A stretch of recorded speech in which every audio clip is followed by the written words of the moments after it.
Our games of the week. Our games of the week presented by Sport Clips. Oh, presented by Sport Clips. The best haircutters in the game. I am going to cook up on that whiteboard a little bit. I did start dissecting that all 22 with the Miami Dolphins, but if you guys want to go first, you're more than welcome to. Building off the Hail Mary and the Hail Mary, how about the Hail Maryland last weekend? Oh, my God. With Joe and Myers in Washington. It shouldn't have been that close. I know. Washington was moving the ball down the field the entire game. Yeah. Chicago didn't do shit. Yeah, and on that 23 first downs, 481 yards total offense, 313 in the air. But they were 5 for 13 on offense, and then ultimately they were kicking field goals. But you're right, like they were winning the entire game. Like it was the fact that the Bears got up and they held the lead for 23 seconds until the Hail Mary. Your man's fucked that whole game up. Yeah, that is your boy, Stevenson. The DB. Yeah. That DB 29. Yeah. Oh. Shaman. There's no recovering from that, dude. Oh no, he even tipped the ball. Bro, he did. He's talking while the play's going on, and then it's like, okay, let me get in there. Yeah, let me get. Jumps up, tips it. Did you see who was on 85 though? No. Don't. Our boy. I mean, I don't know if that's his job. Ball's ball. Ball is ball. KB, Kevin Byard. Was it? Was on 85 and then goes in the mix. I don't know mix. if he's the guy who's supposed to be blocking out. You know what I mean? Yeah. But usually if you're manned up on somebody, that's the guy you're trying to block out. Yeah. But Craig, all right, tell us about the prevent defense and how that usually, it's like a box out technique, right? Yeah, usually you have a designated one solo jumper, one guy going up for the ball. Everybody else is trying to block out and play basketball and everybody else. So that way you can keep the guys who are trying to catch the ball out of it. It's up to just one guy to do it. And the ball was short. Yeah. So it's like, I want to say everybody's brain defensively was just thinking, let's try to get one. Let's try to get one on the stat sheet. Since it was short, it wasn't in the end zone. You know what I mean? Yes, and then old boy 29 gets up, pops it up in the air. The butteriest little tip of all time. Yeah, you have to move it all, bro. Right standing there. Bro, if 29 would have literally just kept taunting, they probably would have won the game. They would have won the game. He just goes even farther and just starts DXing the crowd. I hit Vrabel and I was like, I cannot imagine being in that meeting room with you as the head coach. And he just texts back, what a fucking idiot. Yeah, like, whoa. Bro, could you imagine Vrabel with one of our DBs after that game? Do you know he about to... The entire defense too, though. Hey, the whole time we about to watch that about 10 times. Reverse, fast forward, yep, reverse. I get it. You want to celebrate. You think we won the game. We haven't won shit yet. There you go. We haven't won shit. Yeah. Oh, you're excited. That's great. You just lost. Yeah. He cost us the game. Yeah. We don't pay you to come celebrate. Drafted second round, That coming from crazy. Miami. You think it's sweet over here. Here you go taunting the fans. Taunt while the play's going on. Oh, now you want to go get in the mix. Now you want to go get in the mix. Yeah. Oh, my God. But you're right. Vrabel would have been salivating at that opportunity. Honestly, Vrabel guy's probably would not have happy about blocking the out. loss. Yeah. Like, oh, I'm about to cook this kid for 10 minutes in the cook meeting him. room. Cook Just end him. the meeting right after that, too. I would have just Play been one like clip. this. Guys not blocking out. We haven't been winning the entire game. We're up for 23 seconds. We all want to jump for the ball. Nobody blocking out. You haven't won shit yet. What's over the DC? Hey, this is what we're teaching the guys here? Yeah. Do I need to be the D coordinator too? Yeah. Hey, I would have just said, I just would have been like this, playing like I'm writing notes. Oh, my God. I don't even want to look up because, I'm laughing. Bro, it's bad when you're the one on display being highlighted or low-lighted in front of the coach, but it's honestly just as bad when you're sitting next to the guy that's getting destroyed. You're just like, oh my God, what can I write here? Just do some of those dumb middle school S's. Just like some sort of dumb little designer. I look like I'm doing something right now. Oh, damn. And he hits you up. Delanie, right? Right, Delanie? Yeah, he would. Exactly. Yes, sir. Yes, sir. Yes, sir. Yep, What a fucking idiot. Am I right, coach? That shit is fucking brutal. Hey, yeah, I hated when he did that. All that being said, I love Washington minus 3.5. All that being said, I love Don't even have to get into it. Don't even have to get into it. I'm with you, dude. Washington seems special. They're playing well, man. And then you have a big moment like that. Obviously, they're riding high. But again, you have a big moment like that against a Bears team who's fairly good. Like they're in the mix. The NFC North is like the toughest division on paper right now. Mm-hmm. But I love Washington, man. And I feel like the Giants too. Like they played sloppy last week. They played sloppy against the Steelers. They had like 11 penalties, 2 turnovers. They haven't scored over 18 in the last 3 games. I feel like they don't have anything going on over there. And I feel like Washington is in that prime spot. They're leading the division right now. They have a lot to play for. They have a lot of optimism. They're celebrating. They're having fun. Jay Daniels, the Washington Commanders. Yeah, Jay Daniels seems like he's effortlessly running as well. When he breaks out of the pocket, there was a couple in the first quarter where he just kind of broke a guy off, no problem. It looked like he was jogging. It was so easy for him. And then, dude, Bobby Wagner and Frankie Louvu, I believe it is. Louvu. Louvu, yeah. There were 4 or 5 different one-on-one situations where he had to break down and make a solo tackle. Yeah, I saw a couple with Luvu, bro. With everything around, and Luvu handled fucking business. Yeah. That's the kind of shit that gets you fired up because a few plays later, he got juked twice on the same play. Hey, but we don't look. I know. We're highlighting the boys. I know. We're highlighting the boys. Great. But those two commanding and leading the defense, it fires me up to see that, dude. They look good. I'm excited because that was all the big question marks in the beginning of the season. Was like, can the Washington Commanders defense do anything? And since like week 6, they're like 15th in the league. Yeah, so middle of the pack running it. But they were compared to what they were at the beginning of the year. It seems like they're finding their stride a little bit more. And it's an exciting time to be a Washington Commanders fan. Yeah, you can see it with Compton, dude. He hasn't really talked about the Commanders at all in the last couple of years. Now, all of a sudden, his wife's wearing a jacket. Like he's fucking. I thought my he favorite was place to play ever was the Redskins. I fucking loved it there. That's where I got my shot. I love it. It was HTTR till I die. Till I fucking die, he says. He should always talk about them. You was the man up there, B. He had the seat. You know what I'm saying? Starting for lockdown 8-2. He was in some dark times. And it's also kind of hard, like, you guys remember Snyder was the owner. Like, there was always a dark cloud over there. So even, like, rooting for him, like, wanting them to be successful, like, you wanted the fellas to win, but you knew how much drama was going on over there that you never wanted to just be out Guy front. interviews Trump one time. You know how much drama is going on around. What a shit show. Yeah. I looked at it and said, wow, this is bad. Yeah. Not rooting for him. Need a new owner. Don't know him. Yeah. Don't want to hear about him. We don't do a lot of vetting. Delanie, your game of the week. Damn. Oh, man. I got the Cowboys versus the Falcons. Look, I was at the Cowboys game against the San Francisco 49ers Sunday night. Watched the 49ers put on a hell of a show. George went out there. It was National Tight Ends Day. He showed us why it was National Tight Ends Day. Went nuts. And I watched Dak throw a couple of interceptions. And I feel like these Falcons are going to come out here and do their thing. You got Kirk thugging, really living it, Waffle House eating.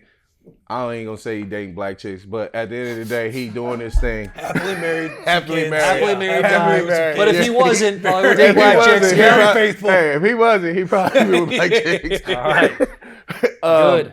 And then you had Pitts finally get out there, get in the end zone. He had National Tight End Day. National Tight End Day. They all ate. Do you hate that you weren't like a part of the whole national tight end?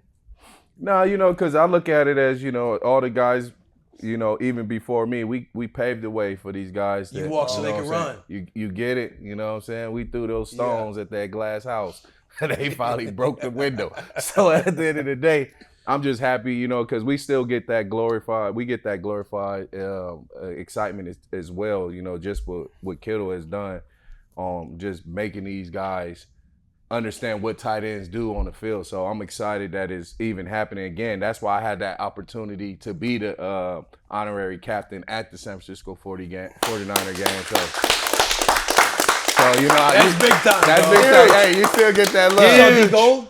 Yeah. Oh no, Deshaun? Yeah. No, Deshaun is with the Chargers. Oh damn.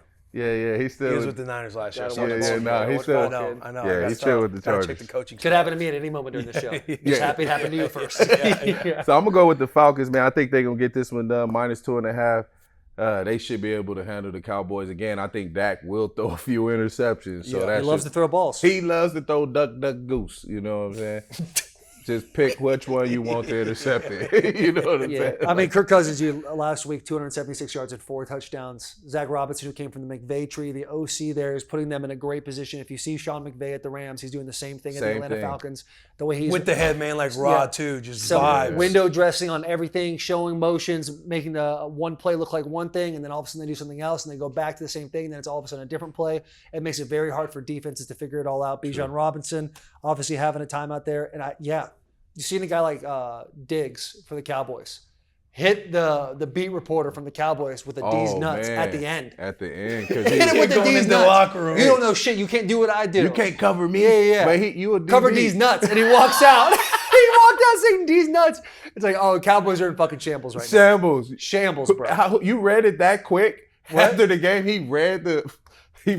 I know. Yeah, bro. You know if you had a bad game, you walk right over your your phone, right. You pull grab the your Twitter, look at the mentions, like, this one, okay, all right. And then they walk in 5 minutes later. And see him. He's still in his uniform. He's still in his uniform. You don't know anything. You couldn't do what I do. You couldn't do anything what we do. These nuts, and then walks out. I think that's wild. Yeah, it's bad over there. That is fucking brutal. I like dude. Falcons too, -2.5. Yeah, I ain't picking up my phone that fast. So No. Reading the comments. I wait till I get on the bus because I know I'm about to run into the reporter. So wait till you get on the bus to read comments and feel some type of way. Don't do it. Those demons, bro. Sometimes you just want to hurt. Sometimes you just want to feel really bad for yourself. Yeah. Like you'll just go look at the Twitter and be like, I deserve all this. And then put out a tweet right away. Right away. Like, what's like 29 for the Bears? Oh, me? Yeah, I did that shit too. Oh, goddamn, I did that. I haven't even left the parking lot, so I took a tweet. I was like, oh, no. You know it's bad, bro. Bro, I think I walked in and I had my full gear on and was like, I'm sorry. I let the team down. This will make me better. Good. The phone was just ding, ding, ding. Yeah, oh, bro. No text messages, but about 1,000 mentions on Twitter. Heartbreak Hotel. Oh, God. This week I got, for my game of the week, conference game, Miami. I got them +6 at Buffalo. Now, I know Josh Allen has been playing out of his mind. They go to the West Coast last week. They play Seattle. They beat their ass. Obviously, the elements were involved. Right. Josh Allen, 283 yards, 323 yards versus the Titans. 215 yards, 2 touchdowns in each of those games. Like, the guy is playing out of his fucking mind. And usually we see Josh Allen go the first few games, like he's like MVP, and then all of a sudden kind of takes a little lull and then picks back up. But, dude, Tua Tagovailoa coming back in.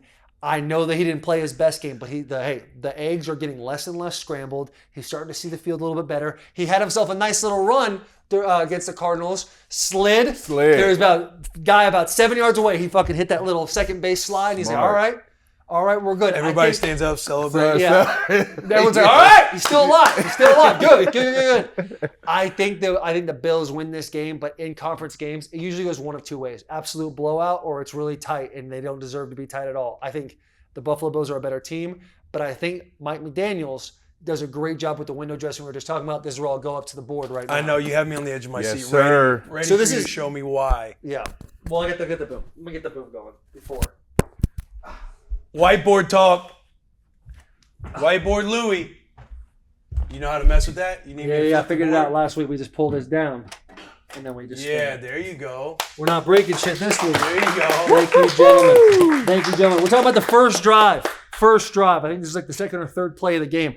Play is 19-1 to Bluff. Now you have Tyreek Hill in this like F position right here, and on the snap of the ball, or right before the snap of the ball, he's going to motion and sprint out to the left. What does that do? One, that's going to expand this end and then make everybody a little more comfortable. While this end is playing on a wide 9 technique against Tyreek Hill, he's already made the hole. So the blocking technique is fine. We got 2-man reaches on the front side and then an A, which is a backside outside zone, to the Mike. These two back here are running a C block to the most dangerous, whether it be 3 or the Sam. This Sam starts to crash real hard. This Y will break off and hold that off. If not, and he kind of is in a little zone drop, they will C up to number 3, who's Buda Baker.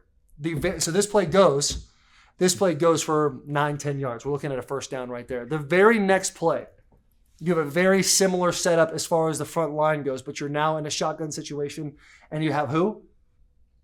Alec Ingold, the boy at the F.